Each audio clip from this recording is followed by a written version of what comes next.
This week, news from Westminster is fairly slow as Parliament enjoys its summer recess. MPs are taking holidays and returning to their constituencies. However, Labour are in somewhat of a spin as Jeremy Corbyn, the left-wing firebrand, continues his surge as their front-runner in their leadership race. The Socialist has carved out a 20-point lead, according to the latest private poll leaked to the Daily Mirror. The survey puts Cooper in second place, but on second preference votes, the former Work and Pension Secretary is just 2 points behind Corbyn. The 46-year-old is certainly on a roll this week as Alan Johnson, a party favourite and former Home Secretary, has thrown his support behind Cooper, praising her economic credibility and inner steel. Elsewhere, the Calais migrant crisis continues to dog French and UK authorities as thousands of migrants try to access the UK through the Eurotunnel.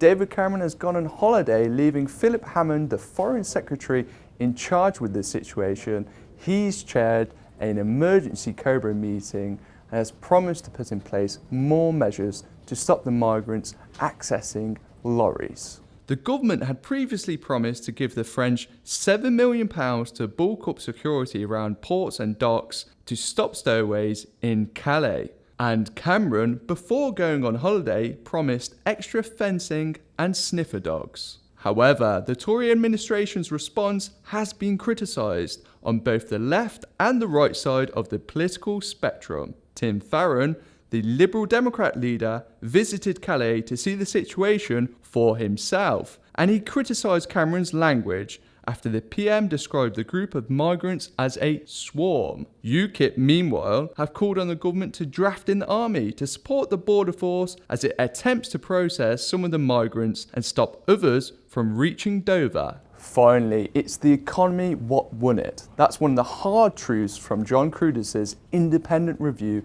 into Labour's miserable election performance.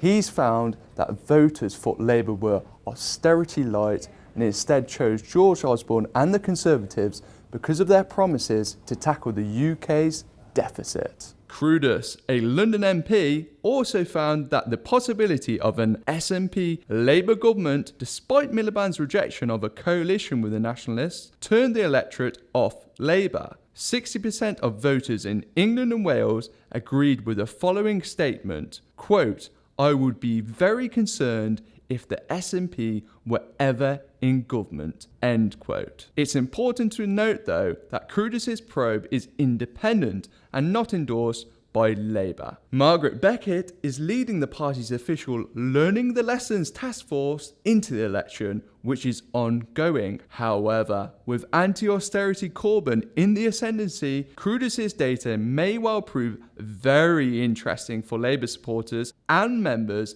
ahead of the leadership election. That's all for this week. For more Westminster gossip and political news, be sure to check out IBTimes.co.uk/politics.